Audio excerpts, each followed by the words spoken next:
Hello बच्चों, कैसे हैं आप? बच्चों, आज हम पढ़ेंगे कक्षा 7 हिंदी वसंत के अंतर्गत पाठ नंबर 10 अपूर्व अनुभव। सबसे पहले आइए पाठ पढ़ते हैं, उसके बाद हम आपको बताएंगे पाठ का सारांश और अंत में पाठ से संबंधित प्रश्नों के उत्तर भी।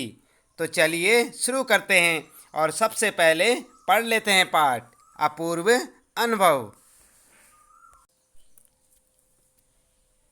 तो बच्चों, आप ध्यान दें, यह है हमारा पाठ अपूर्व अनुभव। आप भी हमारे साथ पढ़ें। सभागार में शिविर लगने के 2 दिन बाद तोतो चांद के लिए एक बड़ा साहस करने का दिन आया। इस दिन उसे यासुकी चांद से मिलना था। इस भेद का पता न तो तोतो चांद के माता पिता को था, ना ही यासुकी चांद के। उसने यासुकी चांद को अपने पेड़ पर चढ़ने का न्योता दिया था।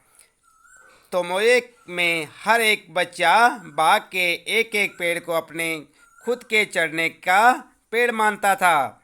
तो चांद का पेड़ मैदान के बाहरी हिस्से में कुहोन बुत्सु जाने वाली सड़क के पास था।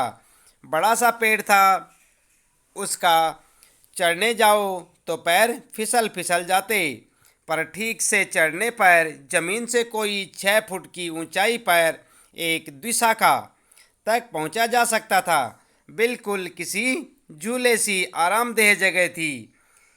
यह तोतो चांद अक्सर खाने की छुट्टी के समय या स्कूल के बाद ऊपर चढ़ी मिलती।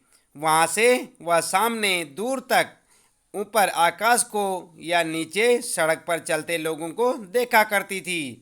बच्चे अपने अपने पेड़ को निजी संपत्ति मानते थे।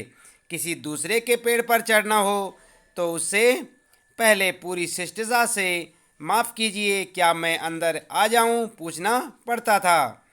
यासुकी चांद को पोलियो था, इसलिए वह न तो किसी पेड़ पर चढ़ पाता था और न किसी पेड़ को निजी संपत्ति मानता था। अतः तोतो चांद ने उसे अपने पेड़ पर आमंत्रित किया था, पर यह बात उन्होंने किसी से नहीं कही, क्योंकि अगर बड़े सुनते तो जरूर डांटते। घर से निकलते समय तोतो चांद ने माँ से कहा कि वह यासुकी चांद के घर डेनेन चोपू जा रही है। चूंकि वह झूठ बोल रही थी, इसलिए उसने माँ की आंखों में नहीं झांका। वह अपनी नज़रें जूतों के फीतों पर ही गड़ाए रही। रॉकी उसके पीछे पीछे स्टेशन तक आया। जाने से पहले उसे सच बताए बिना तोतो चांद से रहा नहीं गया। मैं यासुकी चांद को अपने पेड़ पर चढ़ने देने वाली हूँ, उसने बताया। जब तोतो चांद स्कूल पहुँची तो रेल पास उसके गले के आसपास हवा में उड़ रहा था। यासुकी चांद उसे मैदान में क्यारियों के पास मिला। गर्मी की छुट्टियों के कारण सब सूना पड़ा था। यासुकी चांद उससे कुल जमा 1 ही वर्ष बड़ा था, पर तोतो चांद को वह अपने से बहुत बड़ा लगता था।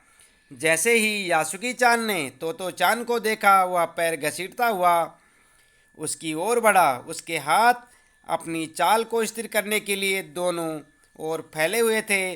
तोतो चांद उत्तेजित थी। वे दोनों आज कुछ ऐसा करने वाले थे जिसका भेद किसी को भी पता न था। वह उल्लास में ठिठियाकर हंसने लगी। यासुकी चांद भी हंसने लगा। तोतो चांद यासुकी चांद को अपने पेड़ की ओर ले गई और उसके बाद वह तुरंत चौकीदार के छप्पर की ओर भागी, जैसा उसने रात को ही तय कर लिया था। वहाँ से वह एक सीढ़ी घसीटती हुई लाई, उसे तने के सहारे ऐसे लगाया जिससे वह द्विशाखा तक पहुँच जाए। वह कुर्सी से ऊपर चढ़ी और सीढ़ी के किनारे को पकड़ लिया। तब उसने पुकारा, ठीक है, अब ऊपर चढ़ने की कोशिश करो। यासुकी चांद के हाथ पैर इतने कमज़ोर थे कि वह पहली सीढ़ी पर भी बिना सहारे के चढ़ नहीं पाया। इस पर तोतो चांद नीचे उतर आई और यासुकी चांद को पीछे से धकियाने लगी। पर तोतो चांद थी छोटी और नाजुक सी, इससे अधिक सहायता क्या करती। यासुकी चांद ने अपना पैर सीढ़ी पर से हटा लिया और हताशा से सिर झुकाकर खड़ा हो गया। तो चांद को पहली बार लगा कि काम उतना आसान नहीं है जितना वह सोचे बैठी थी। अब क्या करें वह। यासुकी चांद उसके पेड़ पर चढ़े। यह उसकी हार्दिक इच्छा थी। यासुकी चांद के मन में भी उत्साह था। वह उसके सामने गई। उसका लटका चेहरा इतना उदास था कि तो चांद को उसे हंसाने के लिए गाल फुलाकर तरह तरह के चेहरे बनाने पड़े। ठहरो, एक बात सूझी है। वह फिर चौकीदार के छप्पर की ओर दौड़ी और हर एक चीज उलट पुलट कर देखने लगी। आखिर उसे एक तिपाही सीढ़ी मिली जिसे थामे रहना भी जरूरी नहीं था। वह तिपाही सीढ़ी को घसीट कर ले आई तो अपनी शक्ति पर हैरान होने लगी। तिपाही की ऊपरी सीढ़ी द्विशाखा तक पहुंच रही थी। देखो, अब डरना मत, उसने बड़ी बहन की सी आवाज में कहा। यह डगमगाएगी नहीं। यासुकी चांद ने घबरा कर तिपाही सीढ़ी और पसीने से तरबतर तो चांद को की ओर देखा। उसे भी काफ़ी पसीना आ रहा था। उसने पेड़ की ओर देखा और तब निश्चय के साथ पांव उठाकर पहली सीढ़ी पर रखा। उन दोनों को यह बिल्कुल भी पता न चला कि कितना समय यासुकी चांद को ऊपर तक चढ़ने में लगा। सूरज का ताप उन पर पड़ रहा था, पर दोनों का ध्यान यासुकी चांद के ऊपर तक पहुंचने में रमा था। तो चांद नीचे से उसका एक एक पैर सीढ़ी पर धरने में मदद कर रही थी। अपने सिर से वह उसके पिछले हिस्से को भी स्थिर करती रही। यासुकी चांद पूरी शक्ति के साथ जूझ रहा था और आखिर वह ऊपर पहुंच गया। हुर्रे! पर उसे अचानक सारी मेहनत बेकार लगने लगी। तो चांद तो सीढ़ी पर से छलांग लगाकर द्विशाखा पर पहुंच गई, पर यासुकी चांद को सीढ़ी से पेड़ पर लाने की हर कोशिश बेकार रही। यासुकी चांद सीढ़ी थामे तो चांद की ओर ताकने लगा। तो चांद की रुलाई छूटने को हुई। उसने चाहा था कि यासुकी चांद को अपने पेड़ पर आमंत्रित कर तमाम नई नई चीज़ें दिखाए, पर वह रोई नहीं। उसे डर था कि उसके रोने पर यासुकी चांद भी रो पड़ेगा। उसने यासुकी चांद का पोलियो से पिचकी और अकड़ी उंगलियों वाला हाथ अपने हाथ में थाम लिया। उसके खुद के हाथ से वह बड़ा था। उंगलियां भी लंबी थी। देर तक तो चांद उसका हाथ थामे रही। वह तब बोली, तुम लेट जाओ, मैं तुम्हें पेड़ पर खींचने की कोशिश करती हूँ। उस समय द्विशाखा पर खड़ी तो चांद द्वारा यासुकी चांद को पेड़ की ओर खींचते अगर कोई बड़ा देखता तो वह जरूर डर के मारे चीख उठता। उसे वे सच में जोखिम उठाते ही दिखाई देते, पर यासुकी चांद को तो चांद पर पूरा भरोसा था और वह खुद भी यासुकी चांद के लिए भारी खतरा उठा रही थी। अपने नन्हे नन्हे हाथों से वह पूरी ताकत से यासुकी चांद को खींचने लगी। बादल का एक बड़ा टुकड़ा बीच बीच में छाया करके उन्हें कड़कती धूप से बचा रहा था। काफ़ी मेहनत के बाद दोनों आमने सामने पेड़ की द्विशाखा पर थे। पसीने से तरबतर अपने बालों को चेहरे पर से हटाते हुए तो चांद ने सम्मान से झुककर कहा, मेरे पेड़ पर तुम्हारा स्वागत है। यासुकी चांद डाल के सहारे खड़ा था। कुछ झिझकता हुआ वह मुस्कुराया। तब उसने पूछा, क्या मैं अंदर आ सकता हूँ? उस दिन यासुकी चांद ने दुनिया की एक नई झलक देखी जिसे उसने पहले कभी नहीं देखा था। तो ऐसा होता है पेड़ पर चढ़ना, यासुकी चांद ने खुश होते हुए कहा। वे बड़ी देर तक पेड़ पर बैठे बैठे इधर उधर की गप्पे लड़ाते रहे। मेरी बहन अमेरिका में है, उसने बताया कि वहाँ एक चीज़ होती है, टेलीविज़न। यासुकी चांद उमंग से भरा बता रहा था। वह कहती है कि जब वह जापान में आ जाएगा तो हम घर बैठे बैठे ही सुमो कुश्ती देख सकेंगे। वह कहती है कि टेलीविज़न एक डिब्बे जैसा होता है। तो चांद उस समय यह न समझ पाई कि यासुकी चांद के लिए जो कहीं भी दूर तक चल नहीं सकता था, घर बैठे चीज़ों को देख लेने के क्या अर्थ होंगे। वह तो यही सोचती रही कि सुमो पहलवान घर में रखे किसी डिब्बे में कैसे समा जाएंगे। उनका आकार तो बड़ा होता है, पर बात उसे बड़ी लुभावनी लगी। उन दिनों टेलीविज़न के बारे में कोई नहीं जानता था। पहले पहल यासुकी चांद ने ही तो चांद को उसके बारे में बताया था। पेड़ मानो गीत गा रहे थे और दोनों बेहद खुश थे। यासुकी चान के लिए पेड़ पर चढ़ने का यह पहला और अंतिम मौका था। तो बच्चों, उम्मीद है कि आपको ये पाठ जो है अच्छे से समझ आया होगा। और ये पाठ जो है तेत्सुको कुरियानागी में जो है यहाँ पर जो है इसके लेखक हैं और अनुवाद किया गया है पूर्वा याज्ञिक कुशवाहा द्वारा। तो इसके बाद आइए जान लेते हैं यहाँ पर पाठ से संबंधित कुछ खास जानकारी। तोतो चान विश्व साहित्य की एक अमूल्य निधि है जो मूलतः जापानी भाषा में लिखी गई है। इसका अनुवाद विश्व की कई भाषाओं में हो चुका है। यह एक ऐसी अद्भुत पाठशाला और उसमें पढ़ने वाले बच्चों की कहानी है जिनके लिए रेल के डिब्बे कक्षाएं थी, गहरी जड़ों वाले पेड़, पाठशाला का गेट, शाखा, बच्चों के खेलने के कोने। इस अनोखे स्कूल के संस्थापक थे श्री कोबायाशी। लेखिका स्वयं इस स्कूल की छात्रा थी। उन्हीं के बचपन के अनुभवों पर आधारित है पुस्तक तोतो चान का यह अंश अपूर्व अनुभव। तो यहाँ पर बच्चों, हमने आपको यहाँ पर पाठ पढ़ के सुनाया। उम्मीद है कि आपको समझ आया होगा। आप चाहें तो इस पाठ को दोबारा सुन सकते हैं या पढ़ सकते हैं। इसके बाद आइए जान लेते हैं पाठ का सारांश। तो बच्चों, आप ध्यान दें, आप देख रहे हैं यहाँ पर अपूर्व अनुभव पाठ का सारांश। यह कहानी मूलतः जापानी भाषा में लिखी गई है जिसमें तोमोयो में पढ़ने वाले तोतो चान तथा यासुकी चान नामक दो जापानी बच्चों के संघर्ष को दिखाया गया है।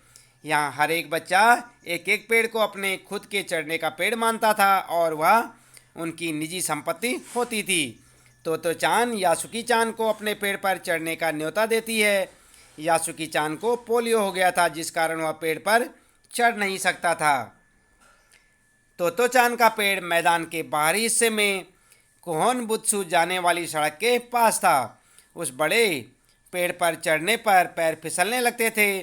ठीक से चढ़ने पर जमीन से 6 फुट की ऊंचाई पर स्थित द्विशाखा तक पहुंचा जा सकता था।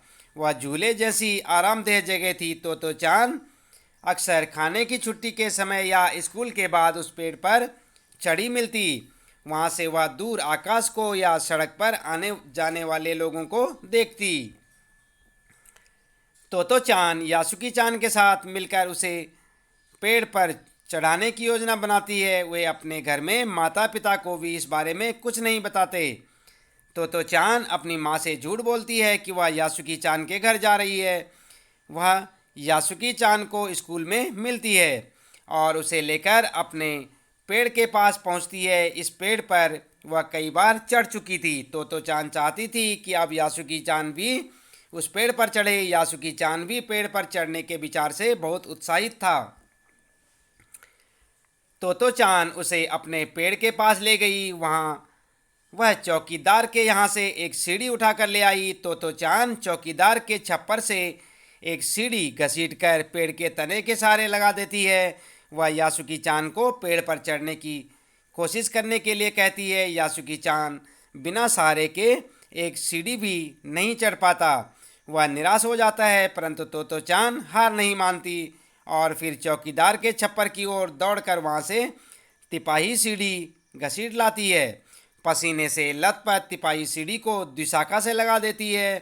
तोतो चान उसको एक एक सीढ़ी पर चढ़ाकर उसे पूरा सहारा दे रही थी। यासुकी चान भी पूरी शक्ति लगाकर पेड़ पर चढ़ने की कोशिश कर रहा था। आखिरकार वह पेड़ के पास तक पहुंच ही जाता है। तभी तोतो चान को लगता है कि उनकी सारी मेहनत बेकार हो गई है। चूँकि यासुकी चान पेड़ के पास तो पहुंच गया था किंतु पेड़ पर नहीं चढ़ पा रहा था। तोतो चान का रोने का मन होने लगा, लेकिन वह रोती नहीं है। तोतो चान यासुकी चान को पेड़ का सहारा लेकर लेटने के लिए कहती है। वह उसे पेड़ की ओर पूरी शक्ति से खींचने लगती है। यह एक खतरे से भरा काम था। यासुकी चान को तोतो चान पर पूरा विश्वास था। अतः अंत में तोतो चान यासुकी चान को अपने पेड़ पर खींचकर लाने में सफल हो ही जाती है। पसीने से लथपथ तोतो चान सम्मान से यासुकी चान का अपने पेड़ पर स्वागत करती है। वे दोनों काफ़ी देर तक पेड़ पर बैठकर इधर उधर की बातें करते रहे। यासुकी चान के लिए पेड़ पर चढ़ने का यह पहला और अंतिम अवसर था। तो बच्चों, इस प्रकार से आपने देखा पाठ का सारांश। उम्मीद है कि आपको अच्छे से समझ आया होगा। आप इसे फिर से सुने। इसके बाद आइए देख लेते हैं यहाँ पर शब्दार्थ। तो द्विशाखा होती है बच्चों, यहाँ पर आप ध्यान दें, यहाँ पर जो है विशाखा नहीं लिखें आप लिखेंगे यहाँ पर द्विशाखा। यहाँ पर आप लिखेंगे द्विशाखा। द्विशाखा मतलब दो शाखाएं। और आरामदेह, आरामदेह का मतलब आराम देने वाली जगह या आराम देने वाली। और आमंत्रित का मतलब बुलाया जाना। सूना का मतलब खाली या सुनसान। उत्तेजित मतलब जोश में आना। ठिठिया कर माने खिलखिलाना। और धकियाना का मतलब धक्का देना। छप्पर, छप्पर क्या होती है? झोपड़ी के ऊपर की छत। तिपाही तीन पैरों वाली। तरबतर मतलब भीगी हुई। धरने में मतलब रखने में। और हुर्रे का क्या होता है? जीत की खुशी व्यक्त करने वाला एक शब्द होता है हुर्रे। और थामना का मतलब होता है पकड़ना। जोखिम मतलब खतरा। और झिझकता हुआ, इसका मतलब संकोच करता हुआ। और सुमो कुश्ती क्या है? जापानी पहलवानों की कुश्ती का नाम है। तो इस प्रकार से आपने देखा, यहाँ पर कठिन शब्द हमने आपको बताए। आप इन्हें अपनी नोटबुक में नोट भी कर सकते हैं। तो बच्चों, आप ध्यान दें, हम आज क्या पढ़ रहे हैं। आज है हमारा पाठ कक्षा 7 हिंदी वसंत के अंतर्गत अपूर्व अनुभव। अभी तक हमने आपको पाठ पढ़कर सुनाया, उसके बाद पाठ का सारांश और शब्दार्थ बताए। आइए अब देख लेते हैं पाठ से संबंधित प्रश्नों के उत्तर भी।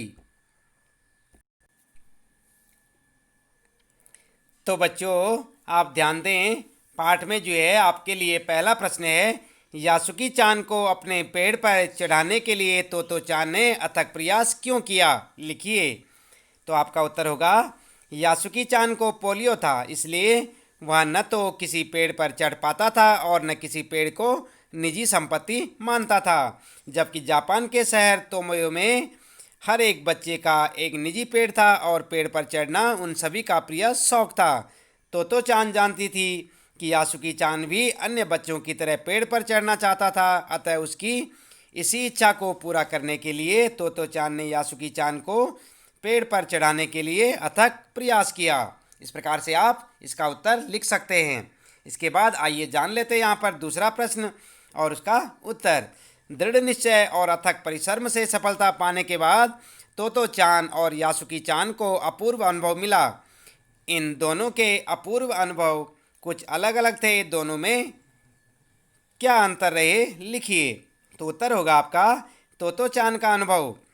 तोतो चान स्वयं तो रोज ही अपने निजी पेड़ पर चढ़ती थी और खुश होती थी, परंतु आज पोलियो से ग्रस्त अपने मित्र यासुकी चान को पेड़ की द्विशाखा तक पहुंचाने से उसे प्रसन्नता के साथ साथ अपूर्व आत्मसंतुष्टि भी प्राप्त हुई। यासुकी चान का अनुभव क्या था? आप लिखेंगे यासुकी चान का अनुभव। यासुकी चान को पेड़ पर चढ़कर अत्यधिक प्रसन्नता हुई। उसके मन की ऐसी इच्छा पूरी हुई जो उसके लिए असंभव थी। उसने पेड़ पर चढ़कर पहली बार दुनिया को निहारा। इसके बाद बच्चों, आपके लिए तीसरा प्रश्न है, पाठ में खोज कर देखिए। कब सूरज का ताप यासुकी चान और तोतो चान पर पड़ रहा था? वे दोनों पसीने से तरबतर हो रहे थे। और कब बादल का एक टुकड़ा उन्हें छाया देकर कड़कती धूप से बचाने लगा था? आपके अनुसार इस प्रकार परिस्थिति के बदलने का क्या कारण हो सकता है? तो आपका उत्तर होगा, सूरज का ताप उन पर तब पड़ रहा था जब तोतो चान और यासुकी चान एक तिपाही सीढ़ी के द्वारा पेड़ की द्विशाखा तक पहुंचने का प्रयास कर रहे थे। और बादल का टुकड़ा बीच बीच में छाया करके उस समय उन्हें कड़कती धूप से बचा रहा था जब तोतो चान अपनी पूरी ताकत से यासुकी चान को पेड़ पर ऊपर की ओर खींच रही थी। इस प्रकार परिस्थिति बदलने का कारण मेरे अनुसार दोनों मित्रों के प्रति प्रकृति की सहृदयता और कोमलता थी। प्रकृति भी चाहती थी कि दोनों बच्चे अपने अपने प्रयास में सफल हों। इसके बाद ध्यान दें आप, चौथा प्रश्न है, यासुकी चान के लिए पेड़ पर चढ़ने का यह अंतिम मौका था। इस अधूरे वाक्य को पूरा कीजिए और लिखकर बताइए कि लेखिका ने ऐसा क्यों लिखा होगा। तो उत्तर होगा, लेखिका ने ऐसा इसलिए लिखा होगा क्योंकि एक तो यासुकी चान पोलियो से पीड़ित था और वह स्वयं पेड़ पर चढ़ने में असमर्थ था। दूसरा, तोतो चान बहुत जोखिम उठाकर अपने माता पिता को बिना बताए उस पेड़ पर चढ़ा पाई थी, परंतु शायद वह दोबारा ऐसा कभी न कर पाए। इसके बाद पांचवा प्रश्न आपके लिए।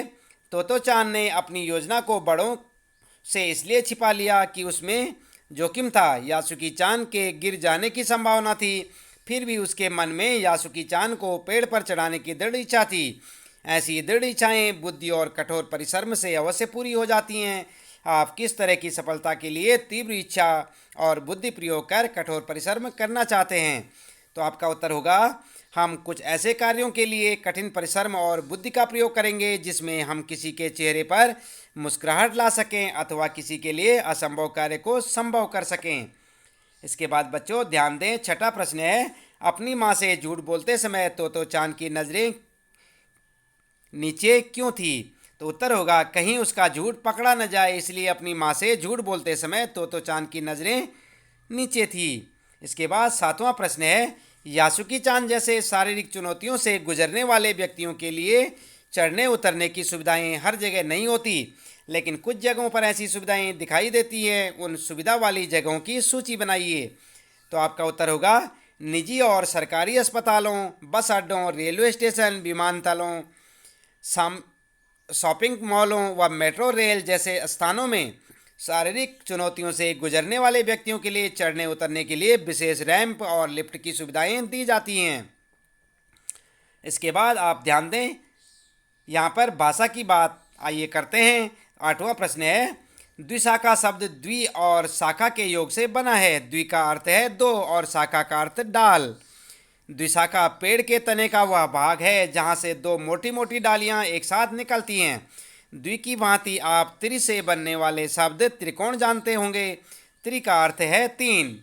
इस प्रकार 4, 5, 6, 7, 8, 9 और 10 संख्यावाची संस्कृत शब्द उपयोग में अक्सर आते हैं। इन संख्यावाची शब्दों की जानकारी प्राप्त कीजिए और देखिए कि क्या इन शब्दों की ध्वनियाँ अंग्रेजी संख्या के नामों से कुछ मिलती जुलती हैं। जैसे हिंदी 8, संस्कृत अष्ट, अंग्रेजी 8। तो यहाँ पर उत्तर है आपके लिए हिंदी, संस्कृत और अंग्रेजी में। जैसे एक संस्कृत में बोलते हैं एकम और अंग्रेजी में 1, 2 द्वे 2, 3 त्रीणि 3, 4 चत्वारि 4, 5 पंच 5 और 6 षट 6, 7 सप्त 7, 8 अष्ट 8 और 9 नवन 9 और 10 10 10। तो इस प्रकार से आपने देखा अंग्रेजी, संस्कृत और हिंदी में संख्यावाची शब्दों का किस प्रकार से प्रयोग किया जाता है और उनमें क्या क्या समानताएं हैं। इसके बाद आइए देख लेते हैं यहाँ पर नवा प्रश्न। पाठ में ठिठिया कर हंसने लगी, पीछे से धकियाने लगी जैसे वाक्य आए हैं। ठिठिया कर हंसने के मतलब का आप अवश्य अनुमान लगा सकते हैं। ठी ठी ठी हंसना या ठठा मारकर हंसना बोलचाल में प्रयोग होता है।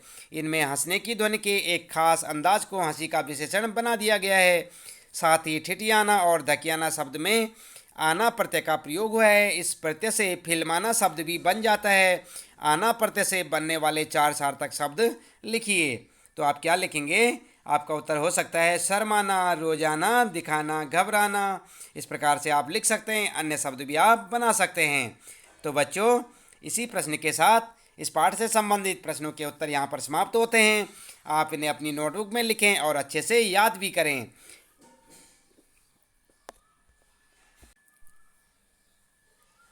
उम्मीद है कि आपको पाठ और पाठ का सारांश और पाठ से संबंधित प्रश्नों के उत्तर अच्छे से समझ आए होंगे। आज के लिए इतना काफ़ी है। अन्य पाठों को देखने के लिए चैनल को सब्सक्राइब करें और हर रोज़ इसी प्रकार अपनी कक्षाओं के जो हिंदी के पाठ होंगे उन्हें पढ़ने के लिए आप